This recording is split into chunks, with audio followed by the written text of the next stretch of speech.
where our veterans' voices are heard. MBR Talk. Hey, thanks for supporting our channel by watching and listening. Find us on the web at mbradio.us.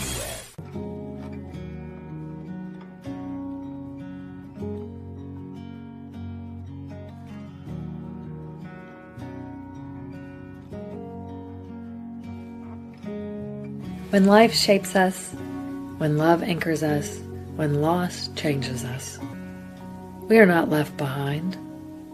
We are carried forward, held by faith, rooted in purpose, finding our way. This is Carried Forward, a space for stories of resilience, purpose, and forward resolve.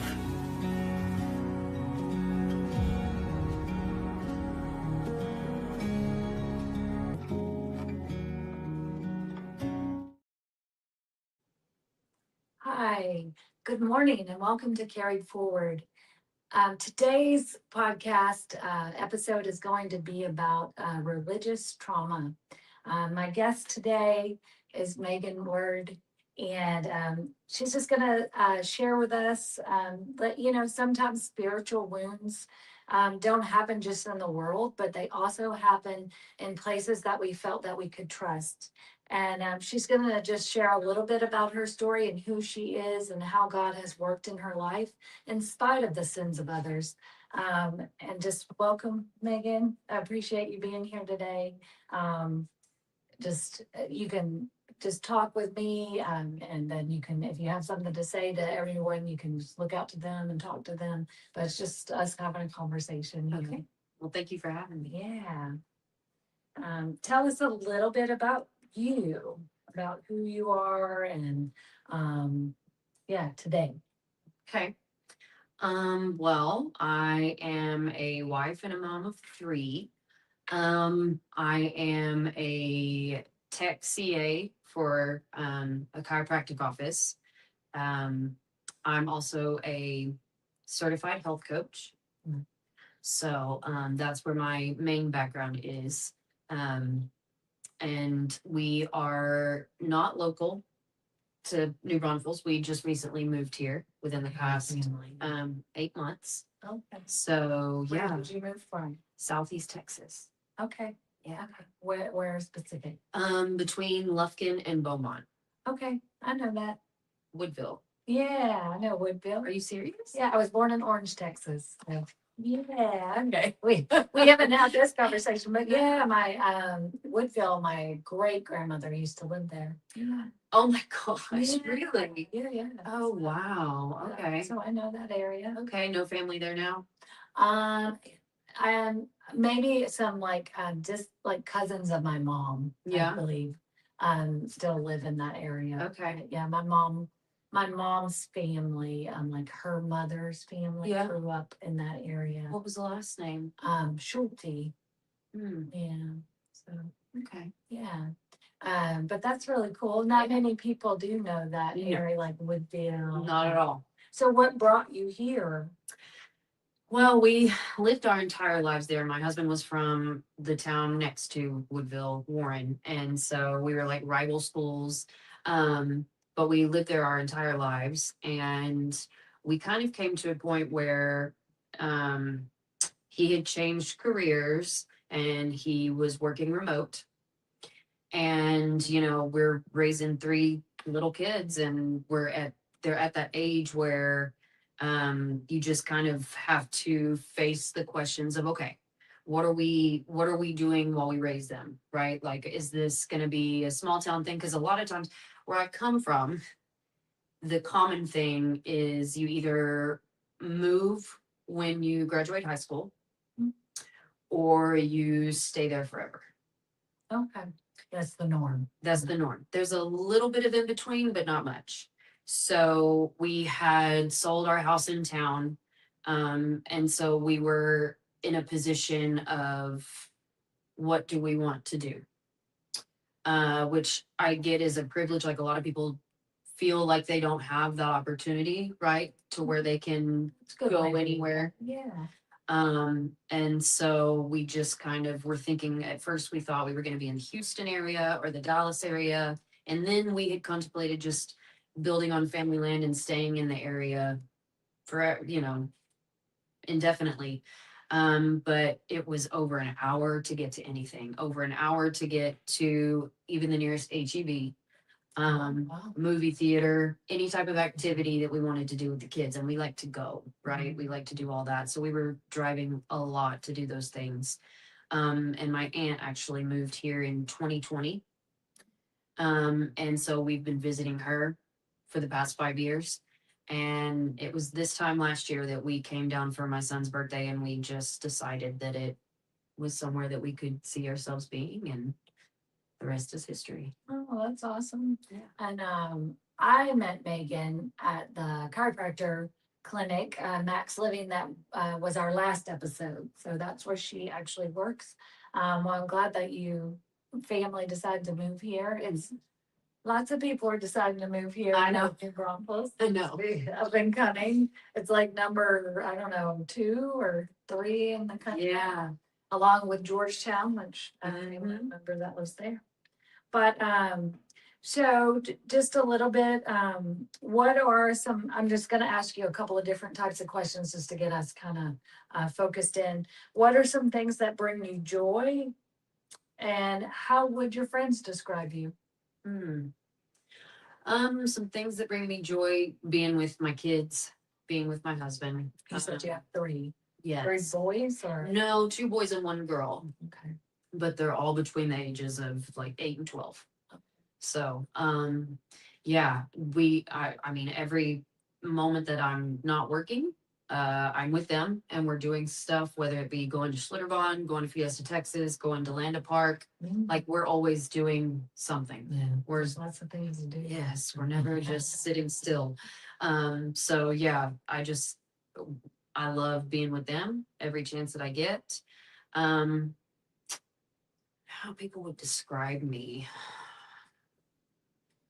I am loyal, almost to a fault. In fact, I would say sometimes to a fault. I think that's why I've been able to get hurt so much, Okay. Yeah. I understand that. I resemble that. Yeah. I'm definitely trustworthy. And I love hard. Okay. Yeah. Me, it's funny you say that, and those are good words, like loyal to a fault, and then you love hard and deeply.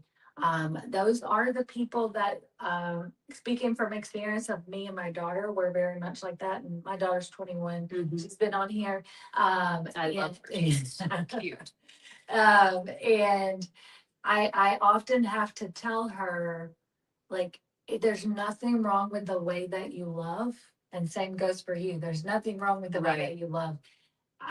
Just be cautious. Because not everyone deserves that kind of love from you and that connection. Yeah. Because speaking from my own experience, because I am loyal and love deeply, like you get hurt. Oh yeah. Because not every, and I don't know if I knew this. I know I didn't know it at 21, and I was so lucky to meet someone that loved just as hard as me. Yeah. But not everybody loves that hard, and that's what I've had to share with her is like, and she's learned. I mean, I'm sure as we're going to speak to today that you've learned that too. Mhm. But I don't know. You tell me, did you, when you first like started loving, and really acknowledged that, not as a child, but more as an adolescent and adult, like, did you know that other people didn't love the way that you love, like so deeply? Or did you? Sure. Okay. But also I was very fortunate. Like, if we're talking romantically, like, I met my husband when I was 16, and we just were one of those, we just got lucky. Yeah. Right. That's We just got lucky. Cause I know that's not normal. Yeah. You know what I mean? Yeah. But yeah, I think so. I knew like I said, we met when we were 16, and I knew that I knew that was my person. Oh, okay. I mean, I had that kind of love with my husband that passed away. We got married at 16, and that's what I'm saying. Like, we love so deeply. But I think in that I had a little bit of naivety that that other people, that all people, especially when you're like committing or like, Yeah. or like having a, maybe not even romantic, but like a deep friendship with someone. Yeah. Like, of course they're gonna love as much as deeply as I do, Yeah. but I had to learn kind of the hard way. It sounds Yeah. like maybe you were a little bit more ready for like probably the world than me, because I was like, what, people don't love like deeply like I do, like everybody doesn't love that way. Yeah. But you know, I soon learned that they don't, and you do get hurt. Yes. You Um, uh, so that's cool. So friends would describe you loyal and uh, you love deeply. Yeah, Mhm. with all of yourself. Mhm. Okay. So we're going to talk a little bit about your faith story, because that's what we're focusing on today. Is being hurt.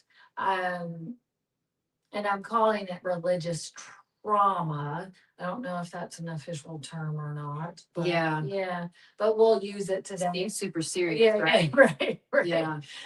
It does. Just meaning like you were in a religious situation, and I don't like the word religious when I'm talking about like a church family, like, because there's religion and then there's faith. Right. And I think religion has to do with legalistic. Exactly. Yeah, right? Performance. Yeah.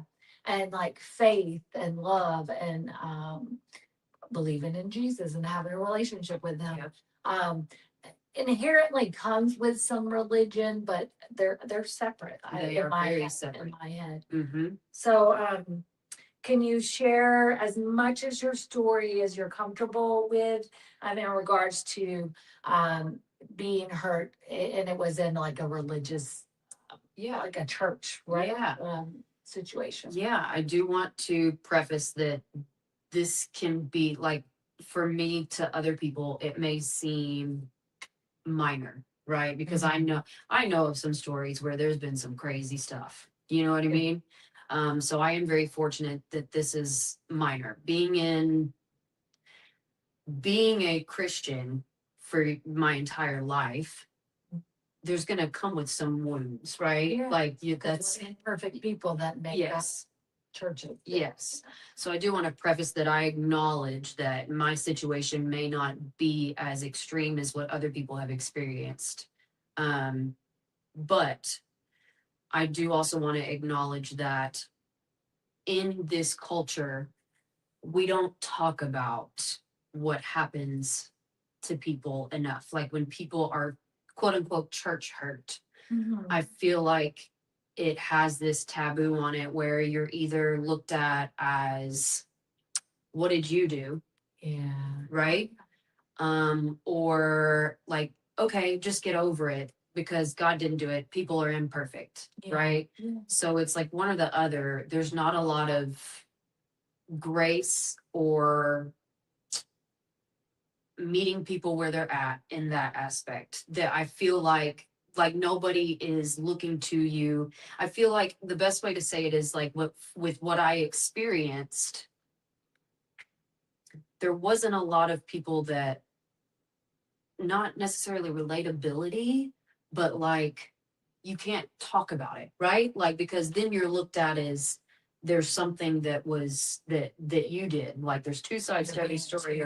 Yes. Too sensitive. Yes. Yeah, I got Yes. I got you. You're like, Yes. that happens to everybody. You're being Exactly. well, and I wanted to step back and go, just because there's other things that happen to other people that might be bigger, we should take a moment to acknowledge, like, It doesn't yeah, invalidate my yes, right. It doesn't invalidate your Yeah. experience, and everyone like, and I've learned this in more depth, like a deeper knowledge of like everyone's perceptions of things are different. Yes. And something that hurts me deeply may not hurt you deeply, because Right. we've lived this world differently, right? Right. And so it's to acknowledge and to validate and honor, like, just because I wasn't hurt by that, well, I've walked a different road than you. Yeah. You were hurt by it, and it should be acknowledged that it hit you differently, and a Yeah. moment to take back and go, hey, I didn't realize that really would have hurt you because I've Yeah. never had that Yeah. before, right? Right. Yeah. And I think that often happens in a lot of environments, but especially like church environments, Mhm. because we all think we're Christians and we're coming to the same place, and we've maybe relatively lived similar lives because we're living in the same environments or whatever, but we're not the same people. No. And a lot of people don't realize that, and maybe they haven't broadened their experiences in life to see like just how different people are, right? And on that note, I just wanted to say that we're not here to criticize churches or individuals. No. We're just trying to talk honestly about exploring hope and faith and healing through grace, Yeah. and not trying to criticize churches at all. It's just acknowledging how life happens, Yeah. Yeah. and how people do get hurt, and how we should walk along, even if we don't understand why they got hurt, why they're hurt, Yeah. right? Yeah. For sure. But thank you so much. And I will let you continue to share your story. Thank you for having the courage to get out of your comfort zone and speak about this, because it sounds like maybe it has been maybe not validated, or like not in certain cases maybe like, oh well, that's no big deal, that happens to everybody. So thank you for having the courage to come here and go, it may happen to everyone, but I think it Yeah. should be spoken about. Yeah. I just know that I've seen other situations where we're living in a time where people are quote unquote deconstructing their faith, and it's frowned upon, right? Even that word sets people off. Yeah. Yeah. And it's like, however, they take it for something that it doesn't mean. Like, we should all seek out what, like, God. Yeah. You know what I mean? Our Rather than relationship. believing what somebody says Yeah. versus actually finding out what he says. 100%. That's So why you should read the Bible yourself. exactly. Exactly. And I'm going to be very careful with how I speak, because I want to maintain honor in those situations, not because necessarily that the people deserve honor, but because I'm an honorable person. Yeah. And I think that that's important. And I do very much still think fondly of the people that I experienced this with. But that doesn't mean that it didn't hurt like heck in the beginning, Yeah.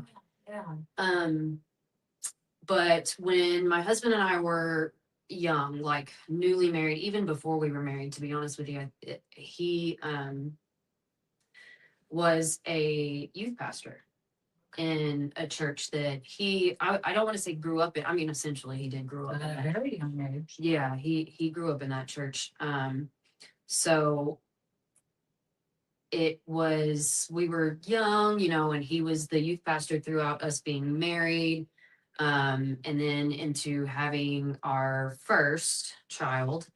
And we got to a point where we were in our early 20s, and we just had a desire for more. Okay. And I was in a denomination that I don't want to say is super legalistic, but it was very much a atmosphere of, if you're not doing it the way that we're doing it, you're going to hell. Right? If you're not doing it the exact way that we're doing it, you're not doing it right. And so you had this judgment towards every other church and every other person, regardless of what they believed, right? And I was very much caught up in that, like to the point where I feel like that's a trigger for me now, to see like people act up like that sort of thing makes me very angry, because I hate that version of myself from the past. Okay. Does that make sense? Yeah.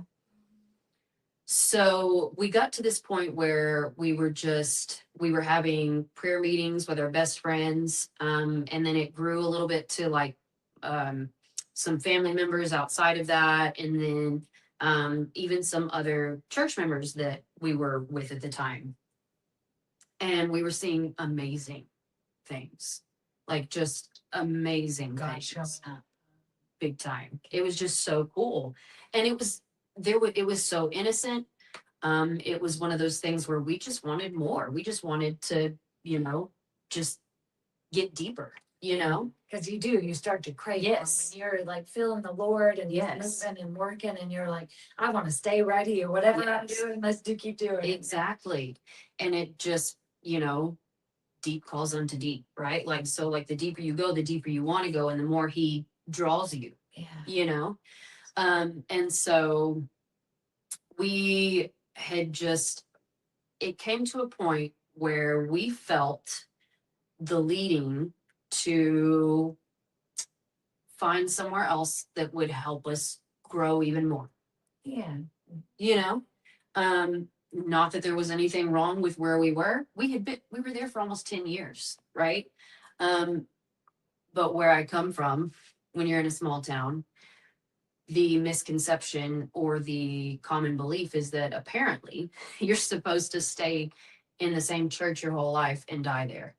You know what I mean? Like, or at least that's how it felt. Like, and it felt like that with more than just one church that I attended. You know what I mean? Yeah. Like, it just feels like that's the common theme, is that you're supposed to stay there and you're supposed to die there. And if you leave there, Something. you're backsliding. Yeah. You know what I mean? Something's Like, gone wrong. something's gone wrong. You're going off the deep end. And I find that to be true in more than just that particular church. Like, that was the common theme.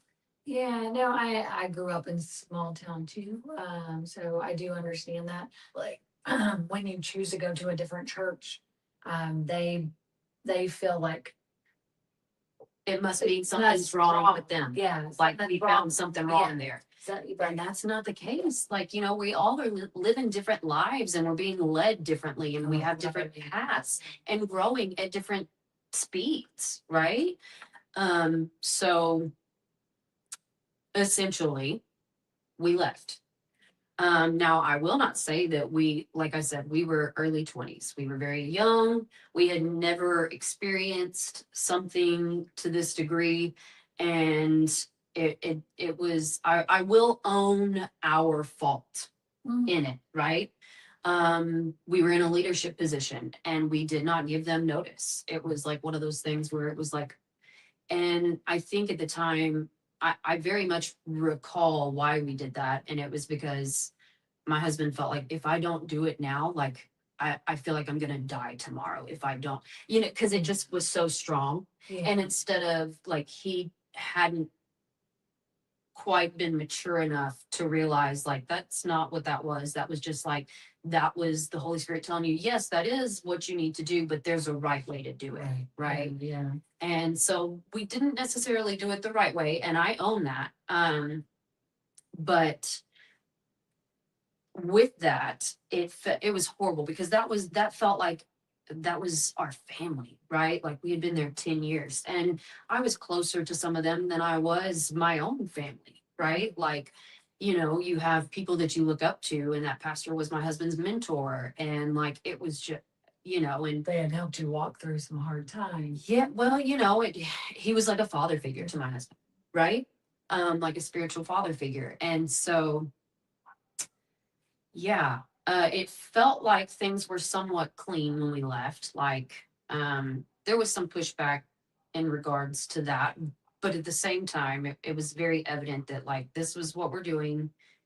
And, you didn't know how to verbalize, right? Without it coming off as, this is not giving us what we need, right? Like it's very delicate when you do something like that, right? Yeah. And of course, we didn't have the wherewithal to verbalize it, People are going to be hurt even if we're trying not to hurt them. Yeah. Exactly. Yeah. Exactly. And then people get reactive and Yes. Yeah. And as pastors can do, they get defensive. They feel like they have to do damage control. They feel like they have to protect their flock, so to speak, Yeah. right? Yeah. And so that's kind of what happened in that situation, at the expense of my husband's reputation. where it was taken, like we were talked about behind the pulpit on Sunday mornings, you know what I mean? Like with my mother-in-law in the congregation, you know? Yeah. And it went to the point where, you know, everyone that we had been close to ended up leaving, and not for our, not because we left. It wasn't like we left and then it was very much the ones that were still around were like, is this what is this? What is happening? Why is this a focus right now? You know, like we were genuinely just doing what the Lord told us to do. Okay, I see. You know? And it just wasn't handled all the way around very well. Yes. You guys could have separated a little bit more, like given a little bit more advance. For sure. We could have done it And, better. and then their reaction, because they were hurt, went beyond, it sounds like. Yeah. So when, you know, you're talked about behind the pulpit, when it's like that's been your family for 10 years, you know, and if that had been the only thing, that'd be one thing. Like you can write that off, right? Is like, oh, well, you know, he was doing what he, like it had to be addressed, right? We were youth pastors, you know what I mean? So it's like in that regard, it's like you can get past like, okay, I understand, like he had, but it went to a whole nother level that it didn't need to. In regards to like, I think I had like read, have you heard of Bill Johnson? No, I think so. I had read a book and it was written by a pastor named Bill Johnson, and the book changed my life. Okay. Like it What was it, Supernatural Power of a Transformed Mind. Okay. And it's essentially talking about how like God is inherently good. Yeah. Like that's the gist of the book. God is inherently good, and anything other than that, like everything that you deal with, everything that you hear, every scripture that you interpret, all needs to be through the lens that God is good, and he's in a good mood all the time. Yeah, he's not. And I think like a Google search was done and over the book, because I think I had talked about it and had like posted it on social media, like on my story of like, this is an amazing book. It has changed my life. And so a Google search was done with some not so great, like this wasn't even about like me saying that the pastor was the end all be all. It was just about the book and what the book had done for me. And so he's a mega church pastor. Okay. So like when you Google that with any pastor that has a platform, which that's a whole other subject. Some not so great things came up, or some weird things came up, in things that are even false, right? Like false allegations. And that was taken with, and that was run, or they ran away with that, right? And so all of a sudden we became these people that were following this crazy movement, doing these crazy things of words that I'd never even heard of, like just some crazy, you know what I mean? They hear something and they just run with it. And so they were trying to explain their hurt, right? Trying to say, well, it must be something else. Yes. Rather than talking with you guys and going, hey, you really hurt us. Yeah. Like, can we talk about this? Like, yeah. Okay. Yeah. And unfortunately, being from a small town, it went even further as to like, we were disowned, right? You see people in the grocery store and they act like they have no idea who you are. I'm so sorry. Yeah. And people that we considered best friends, where you walk by them in the grocery store and you're so excited to see them and you say hi, they don't even look at you.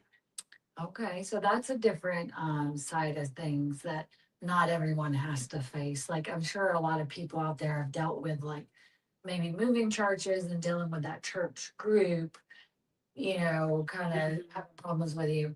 But you're speaking of like small town dynamics that like most everyone probably goes to the same 4 or 5 churches, and then now like you've been disowned in the town. So where it was like, talk about that a little bit. Well, I mean,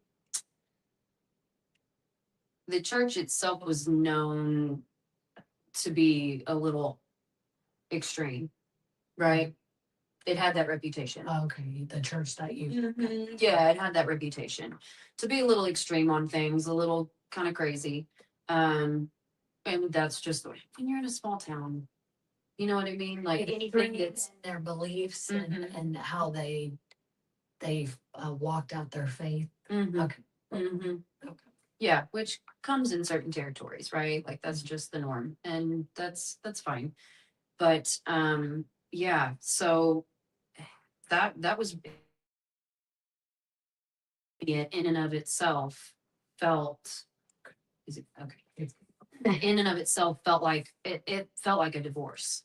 Okay. Okay. Like I remember talking to Well, I could see that, like in the town, it felt like, yeah, like, because that's all you know for 10 years, and then all of a sudden you're not there. You're not with these people that you see 4+ times a week, right? And everything that you do outside of normal life is with them. So like all of my relationships were in that church. okay. I Okay. got you.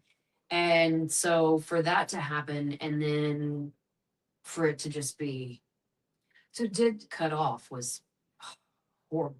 so now my heart wonders, like, did this have an effect on your faith and trust in God?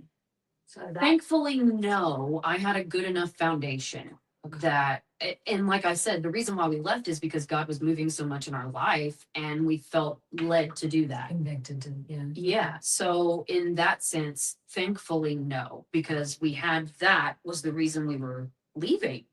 And um, so no, there was no taking my eyes off. And did you find a new church home? We did. Okay. We did, and we were there for almost 10 years as well until we moved here.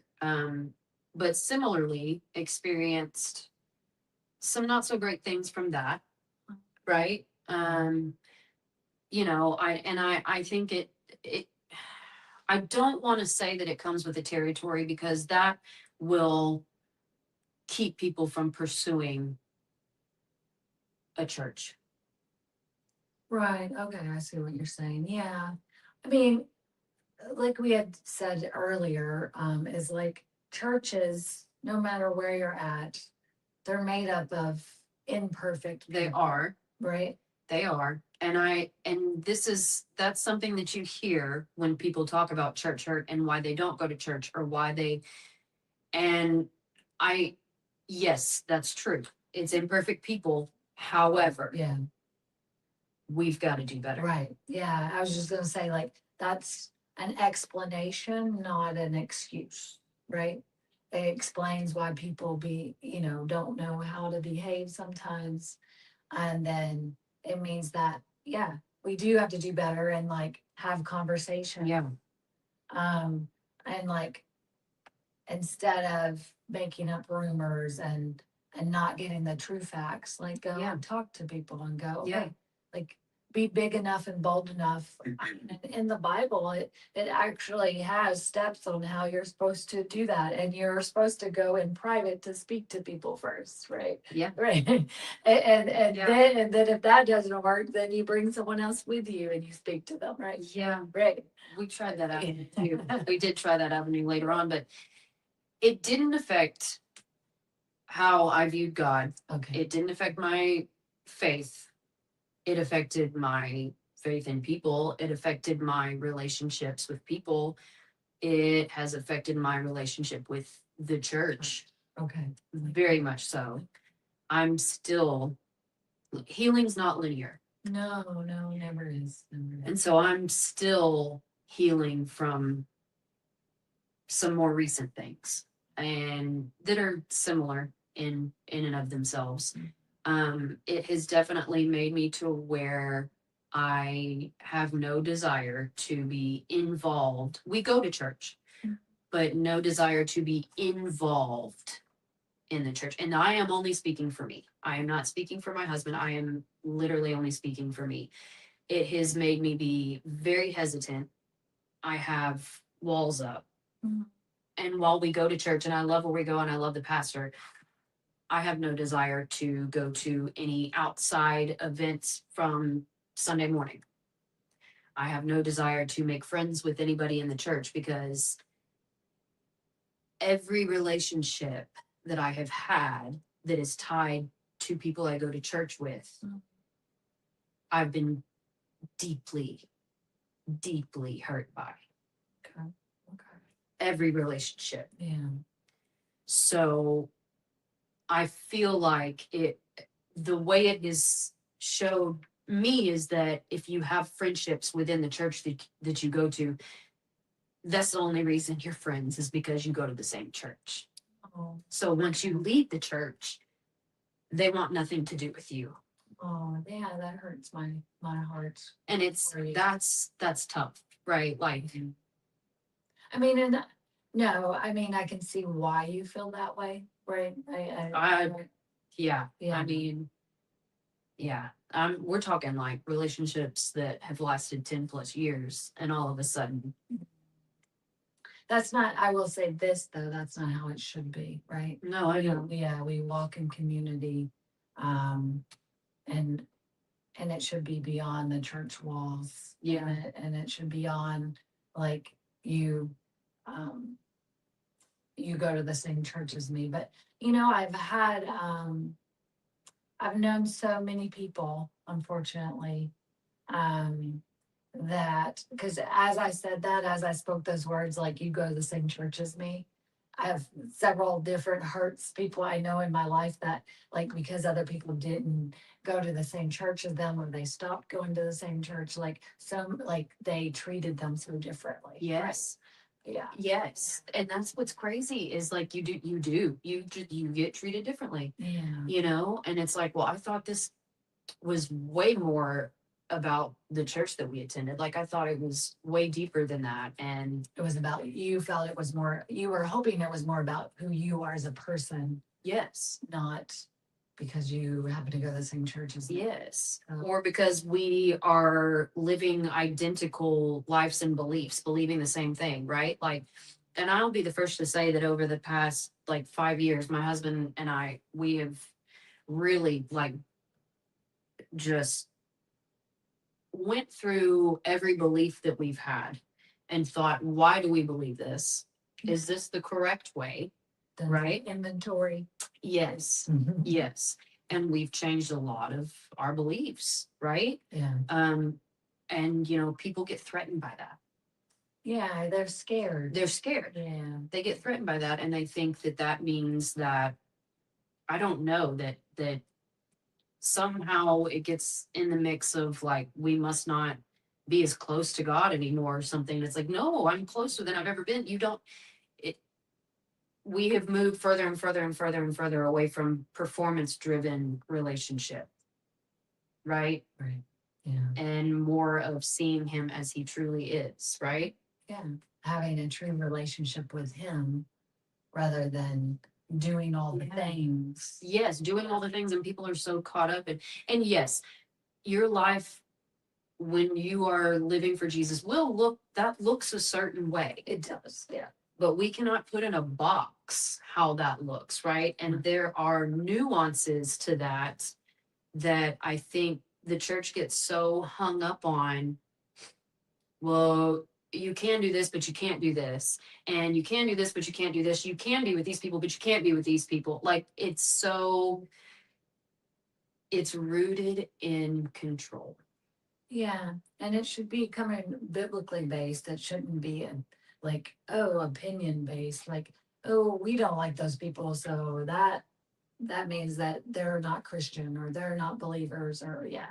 Yeah. Yeah. It's, I Should be mean, founded on the Bible and yeah. and God's Yeah. word. And yeah, because how how many people have been touched by the Lord and they do not have a church to go to, right?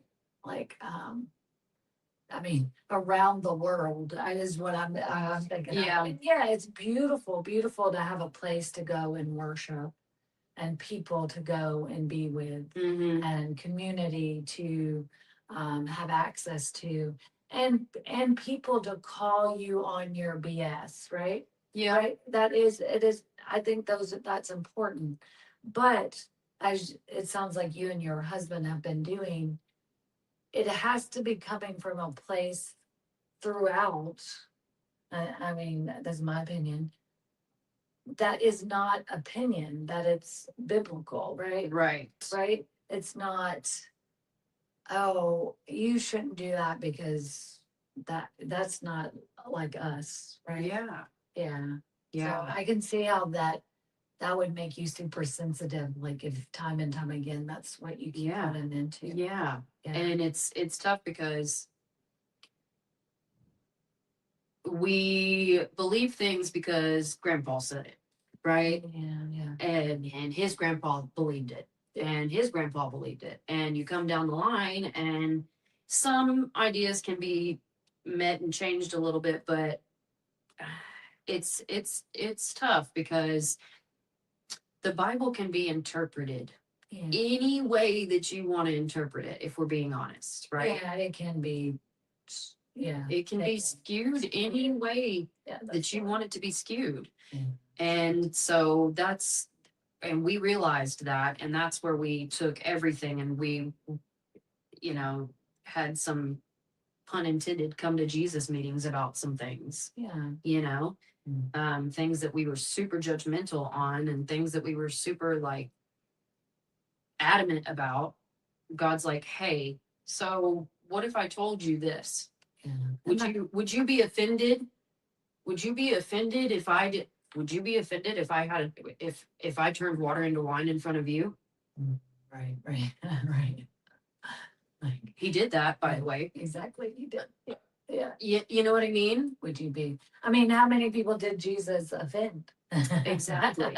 Exactly. Right, Unintentionally. Yeah, that's kind of the point. Yeah. Like it's showing us, okay, you're getting lost in all the laws. Yes. You're getting hung up. You're asking the wrong questions. Yeah. Can I do this? You're asking the wrong questions. It's not about what you can and can't do. Right. And then that's also why it's so important to and he wants us each to have our own personal relationship. Yes. Because he talks to each of us uniquely. Yes.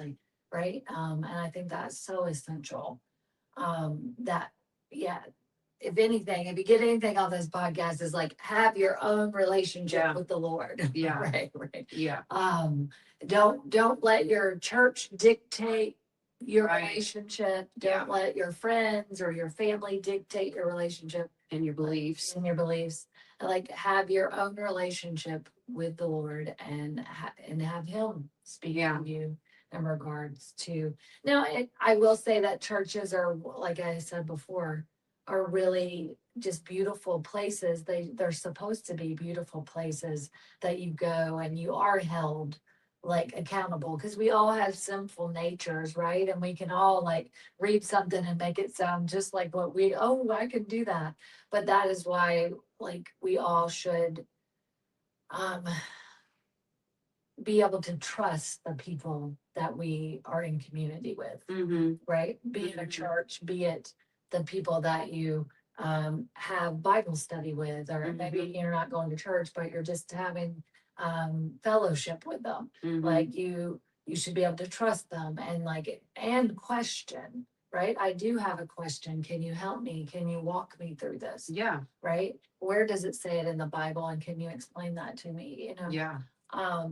And not, and I'm giving a lot of my own opinions, but and not disown you when you are not doing, like when you're having questions or are not wanting to be in their church, but have a gentle heart and a grace driven heart and go, we're so sorry that we're losing you.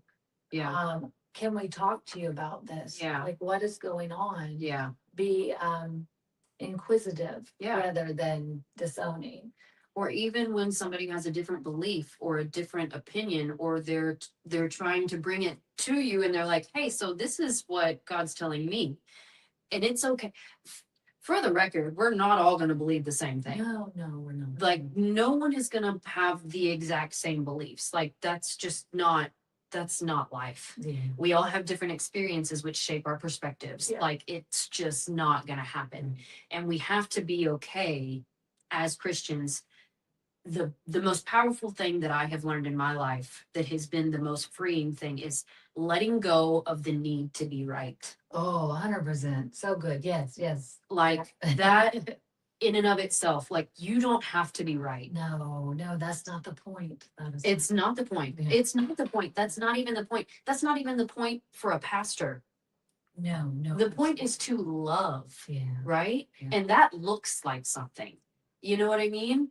Like, yeah, that's the whole point of it all. I'm not sure that if Jesus were walking around now, I'm not sure that he would be happy with our current model of what church looks like. Yeah. I don't know. It's for the wounded. Yeah. Yeah. It's for the broken. There's a shirt that I see on social media a lot. It says, Paul would be writing us some letters right now. Yeah.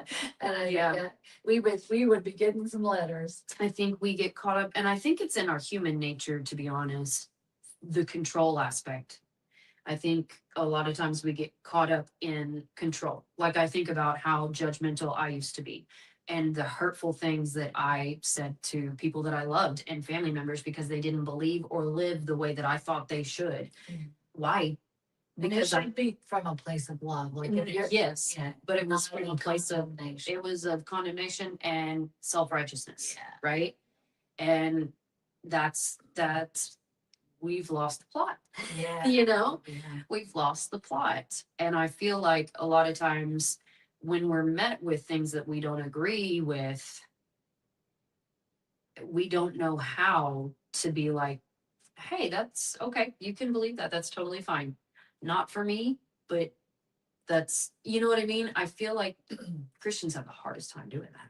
Well, I would say this too, and this is just something I've been learning with my walk with Jesus. In the, I don't know, past 5 years. I mean, I've had a walk with Jesus more than that, but like deeper, Yeah. right? Is that Jesus never forces us to do anything. Exactly. And if the God of the universe doesn't force me to believe in him, then I should not be forced by anyone else to believe a certain way. Exactly. Like, that's how I look at it. Like, if the God of the universe that created me doesn't force me, he's asking me to choose and walk with him, then that is how we should all show up in the world, right? And not with condemnation. Yeah. Now there's some, very sinful things that God would not tolerate, right? There's certain things, Sure. but, and those are in the Bible, right? I was going to say, but right, it's not our opinion. It's not us Yes. choosing that. That's looking to the word of God and going, oh, okay. Because people can take that and go, oh, well, then I have the right to condemn you for this or condemn you for that. No, I'm Yeah. talking about in the Bible, like we're always circling back to God's word, not our word, right? Right. With that though, talk to me about because you said we need to do better. What you've already touched on some things we need to do better in. What else would you say we could do better in?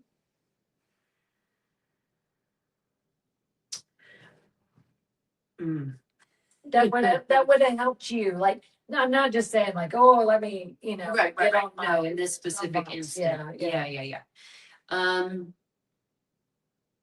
Gosh, just kind of realizing that we all have different paths that we're walking. We all have our own different lives, right? Like I said, I feel like the control and the need to be right is a leading factor for a lot of things, right? But we also need to meet people where they're at. We need to understand. It's so popular now to say, oh, they have victim mentality. Oh, they have victim mentality. Well, maybe they were a victim. They have that mentality because of something that happened to them, right? And listen, there are times where I get as annoyed as the next person with people having that mentality at times.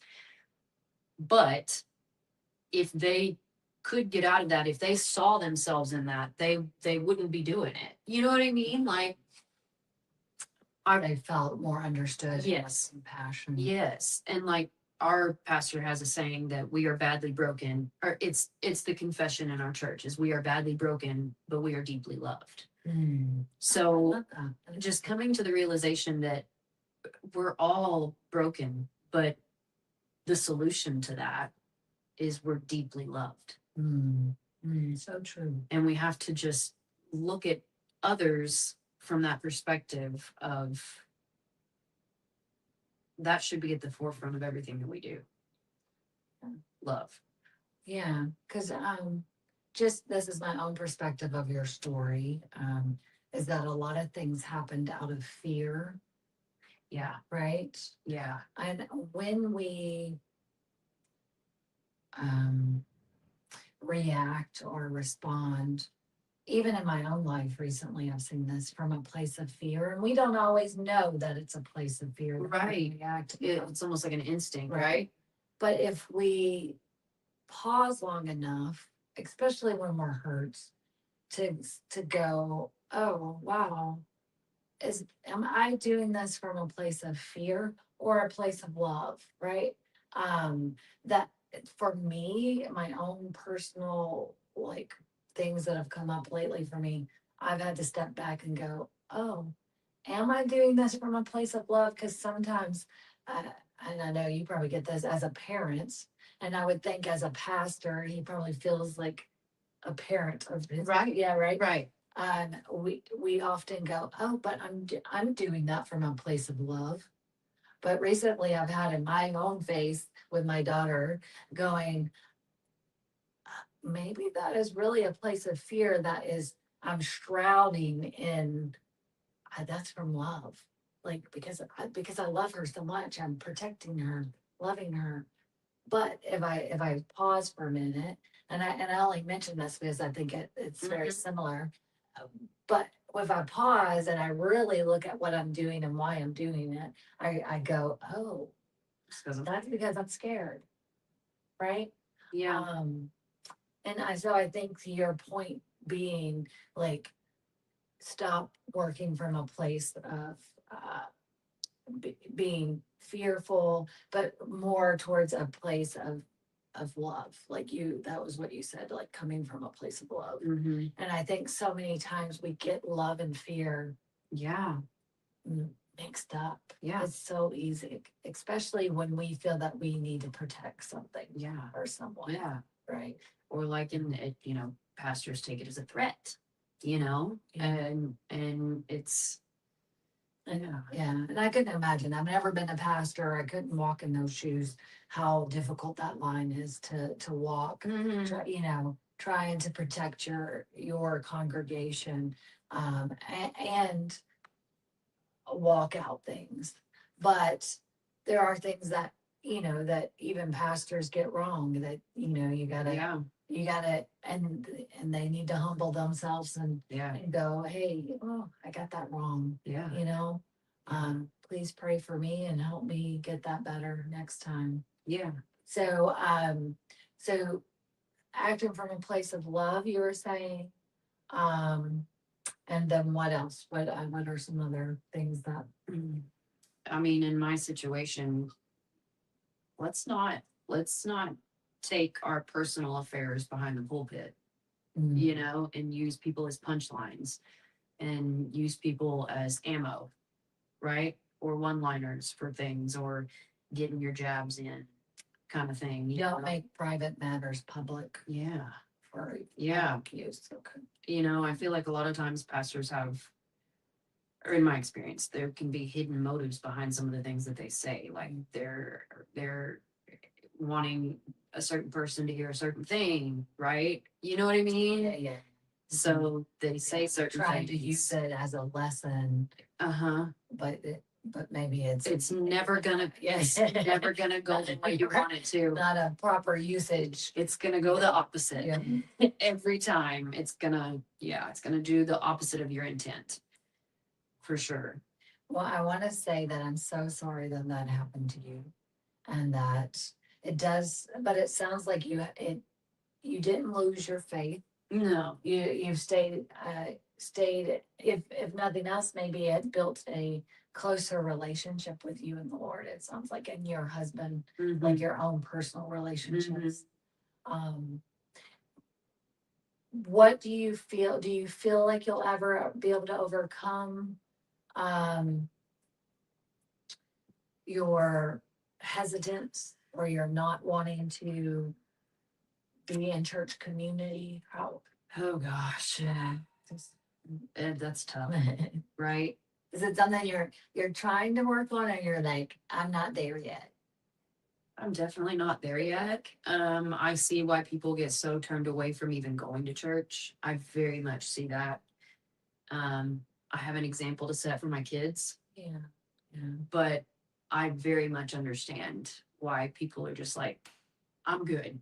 Yeah. Right? Like I can have God on my couch. Yeah.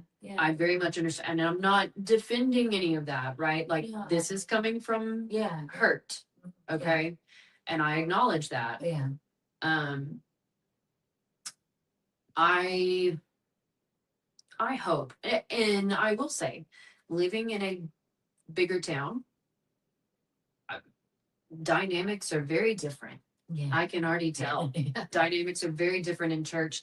I do like being there and not a single person knowing me, and being able to fly under the radar at the moment, because everywhere I've gone, people knew you immediately. Like, oh, yeah, I get that, because like I said, I grew up in a small town too, where people knew you walking in the door, knew your family. yeah. But also, I feel that way right now because I'm like, well, if I left, nobody would notice. If I were to leave this church and go to a different one, no one's gonna notice. No one's gonna be offended. No one's gonna think I'm doing something wrong. Oh, okay, I see, and that encourages you not to connect. Yeah. Yes, and if I don't connect, I can't get hurt. Yeah. Nobody's gonna talk about me behind my back. Nobody's gonna pull back from me. If I don't make the connection to begin with, there's no way to distance. Yeah. And I understand that, because I will say that growing up in that small town, like, it took me a long time to really probably go back to churches, and those being some of the reasons. I will say, though, on a more positive note, that here in New Braunfels, I've been to a couple of churches and in Spring Branch, and I've been able to connect and get involved, and pray about that, like pray where I'm supposed to be connected and involved. Yeah. But not feel it's not the same as the small town getting connected. Yeah. You can plug in, you can connect, you can help out. Yeah. And then I mean, but you're not like tied to them, right? So I will give you some encouragement in that. I know it's going to take some time for you. Yeah. But I've been to a couple of churches around that you can get involved in help, and then you're not, my whole thing died. But you're not like, I don't know, tied to them, and they don't, like, say you don't help out with one thing or you don't show up to this other thing. They don't, like, you're not ostracized, or manipulated. Yeah, right. That's a big thing. You're not treated as if, like, oh my gosh, you didn't do that. Now, that's speaking from someone that just gets involved in, like, helping out with Bible studies or like kind of extracurricular. So that I would say, like, and I know you're healing and you'll get there, but don't keep it off the table. Maybe you just have to pray and ask the Lord, like, how can I get connected? Yeah. Where I don't feel like I'm going to be wounded, right? Yeah. Like maybe there's a small thing. Like I went with the church and I helped with helping teenage moms. with their babies. So I did that. Yeah. You know, like Yeah. different little outreaches that you're not like completely plugged in, because a lot of like the churches I've been to, I was just trying them out and seeing like, do I want to be involved? Yeah. It sounds like you have a church that you're going to consistently, but just to encourage you in that. Yeah. But it's in your own time. Yeah. And most importantly, I would say, asking the Lord for guidance. Yeah. And listen to him. Yeah. Because I think coming from a small town, Yeah. you feel obligated, like, oh, I gotta be like teaching children's church, Right. You know, Because but- yeah. right. But that, and that's just an example. But you don't have to. And when you get into different communities and bigger communities and different churches, you can show up in different ways, right? Yeah. Because my thoughts are immediately like, okay, well, you know, there's an expectation when you make these friendships or whatever, there's an expectation. And if you differ from what they think and you view something differently than they view, it's like there's judgment there. Whereas making friends outside of church, there's no judgment there. Like, why do we give so much grace to people outside of church? But if we're within that family, all of a sudden it's like, well, I don't know about that. But yet if I weren't attending that church with you and was outside of it, you'd have no problem being friends. Like, it's just a weird dynamic. You know what I mean? Yeah. But And, yeah, I mean, that is a good question to ask your church if you start feeling that way. yeah. Like, right? You can ask those hard questions. Yeah. I mean, and be like, well, you know, if I was not a member of this church, then would you treat me that same way? Yeah. And I know, in this community, I love going to Bible studies and getting together with individuals that are from multiple churches. Yeah. So, right? Yeah. That's cool. Yeah, so they definitely have that here. I'm just thinking of how to like connect and you be able to grow and not feel that Yeah. Yeah. that vulnerability, right? Yeah. There are lots of Bible study groups, or even maybe it's not a Bible study, but like just fellowship and getting together that from communities here that they're all Christians and they come together from different churches. So Mhm. that is available here, and I could give you some connections to that. I've lost my questions, but is there anything else that you would like to talk about in regards to, I don't know, we talked about kind of small town dynamics, specific church hurt in regards to leaving churches, Yeah. and then kind of how you are right now. You're a little bit cautious. You are still continuing your walk with the Lord, which is so important, but you're a little bit more cautious. Is there anything else you would like to share? Like, maybe how you are connecting with your children in regards to this? Or are you teaching them some things? And I know that maybe wasn't on your list of No, questions. and that's tough, right? To shield your kids from what you've had to go through. Yeah. That's tough. And teach them the lessons without the bitterness. Right? Exactly. It's tough. It's tough. Like I said, setting an example for them we got to walk the walk. You know what I mean? It's been an interesting dynamic. I'm not going to pretend like things have been just amazing. We're like, oh, you know what I mean? Like, there have been times where it's like, I don't feel like going to church. Mm. And I can't let them see that. Yeah. You know what I mean? Yeah. Like, or you could and say, I'm gonna go anyway. Like, a lot of times, just from my walk through grief with Athena, I would be vulnerable with her, because and this is my 2 cents, and it's my podcast, so I could give is like, letting them know, like, hey, I really don't feel like going to church today, but you know what? I'm going to do it anyway. Yeah. Or we're going to worship the Lord in a different way Mhm. today, right? Mhm. Because I think our kids, our children need to know that we're human too. Yeah. Right? Yeah. And I mean, and I've walked that path with Athena. Did I always want her to hear all my, like, oh, the world is falling Right. apart? But Right. I did let her know, like, I'm having a hard day. This is life Yeah. kind of thing. Yeah. It's been real interesting to see Jesus through the eyes of our kids. Oh, share some of that. That's good. Oh gosh. Something that my 12-year-old, he was probably 9 or 10 at the time.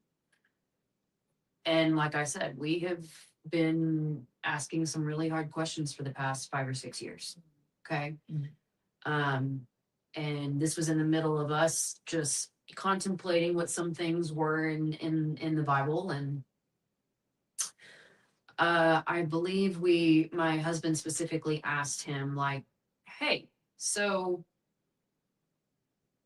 what's your take on the flood of Noah, like the flood? Do you think that God did that? And he said, no. Oh, your husband was asking your son. Uh-huh. Okay. And he was like, well, why do you think that?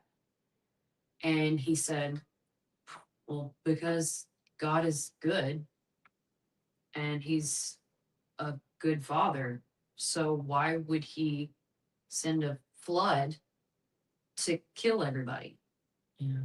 And my husband said, but the Bible says that God sent the flood for 40 days and 40 nights. And my son said, no, the Bible doesn't say that.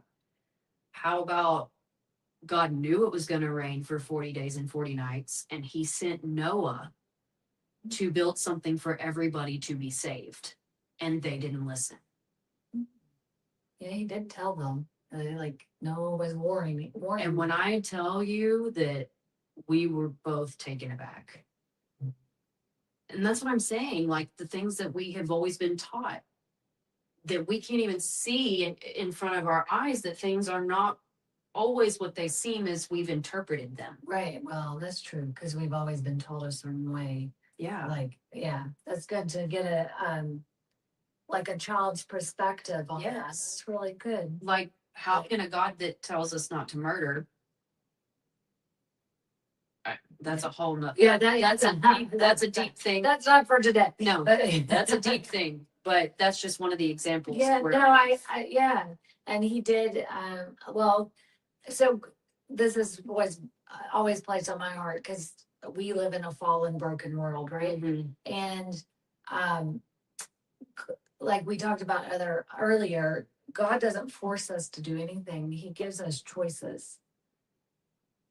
Does he know that we're probably going to make the wrong, stupid choice? Sure. Yeah. But he gives us choices. He gives us ways out. And like the case of Noah, like Noah built a ship. He warned the people that the floods were coming. Did God know that, Did he know it was going to happen? Sure. And then, and did he know that they would more than likely not listen? Like, but God gives us choices. And yeah, I think that is he like, made a way, didn't Right. he? Even though they chose not Right. to, he made a way. right. So and I think where lost my train of thought where I was going with that. But where I was going with that is, like, we always have to face the consequences of our decisions and choices. And Mhm. God never said he would take that away from us, Right. right? Right. Like, he gave us free will, and then also that means that we have to face the consequences of our free will, right? Mhm. Reap what you sow. Right. So I think that is, sometimes we forget that. And I don't know if about you, but sometimes I don't want to deal with that, right? I don't want to deal with the consequences of my choices in the small things that we don't realize, like, oh yeah, Mhm. I guess I did choose to do that. And Yeah. I am having to face the consequences of Yeah. that, right? Yeah. So I think as as humans, that it's hard for us to deal with that. Yeah. And I know I sometimes get frustrated because I'm like, oh, I just wish you would like take my free will away. I don't need to choose that. But no, I love that, as we were talking about just a child's perspective. And children can like allow us to see something differently. Because they don't have a lens. Right, right. I mean, in the Bible, it says to come to the Lord like little children, right? Because they haven't been, you know, like molded Yes. and pressured. Yes. Like, right. They're just beginning. Right. Yeah, we're very careful to ask our kids instead of tell in that regard. What do you think of this? What does this mean to you? What do you think about God with this? Instead of being like, no, this and this and this and that. No. Yeah. No. Oh, that's You know? really good.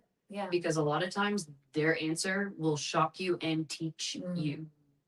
Oh, I love that, because like when Athena was little, same thing, same premise. I did not want to force her to believe any one way. Did I make it available to her? Yeah. But it was very intentional with me and my late husband Andy to present information to her, and allow her to take it in, but not force it on her and say, this is what you're supposed to believe. Right. Great. I mean, granted, we made sure that it was coming from you know, a legitimate place. Yeah, no, it's not a free for all. Right. Yeah. Right. But I had that with Athena too when she was little. And I will say when early, I was from a fearful place, and I was like, oh goodness, like I don't want to teach her anything yet. Because I want her to have that free choice and understanding. So because they will face that at some point in their life. I do understand where you're coming from in that. And like you've taken, what a beautiful lesson that you have learned. Like, let's ask, let's have conversation. And then your children are going to be more interested too, because you're asking them questions and asking them like how they feel or think about something rather than telling them. Which is so huge, right? I mean, that is like, how many times in the Bible does God ask questions when he's interacting or healing people? You know, do you want to be healed? Not, I can heal you and don't, you know? Right? So it's just so many. I mean, so that's, I love that. I love that you're doing that with your kids, that you're asking them. And it also allows you to hear what they've been told, right? Like what's going on in their worlds. So, well, thank you. Anything else you want to share with us? I mean, I think that's beautiful. Walking with your kids and getting deeper and asking them like how they're seeing and what they have been taught. Right. I think so many times we don't ask questions. We just assume or tell. It sounds like that led to some of your church hurt, I guess. Right? Rather than asking you questions and I'm trying to understand why you're doing what you're doing. Right. We assumed and were hurt and coming from a place of fear. And anger. I think if we all just kind of take a step back and realize that everybody's doing the best that they can with the information that they have. And that can be said with what I went through, like to the people that did that to me, right? We're all doing the best we can with what information we have and what we know. And I do recognize that. Like, you know. Well, thank you so much for being here today. Thank you for having me. Talking to me. And I can connect you with some Bible studies that are from churches all over if you want. And thanks everyone for tuning in and listening to Megan and her particular story and just how she's grown. If you feel that this would be helpful to anyone in your life, please share it, tune back in, I have started doing podcast every other Tuesday now. Just a heads up, I put it out there yesterday, but I am going to start recording and then putting out my new episodes every other Tuesday. It just seems to work out better for my life and for interview. Like when I have people that I do interviews with, it gives them a little bit more time to prepare and just giving everyone a heads up. But thanks for tuning in to Carried Forward. Check out all of Military Broadcast Radio's podcasts, please. And yes, just thank you so much for being here today. Hi, I'm Beaker with Military Broadcast Radio TV. We're your virtual MWR, bringing veterans radio, podcasts, gaming, animation, 3D printing, and a community that never leaves you behind. Download our Roku or mobile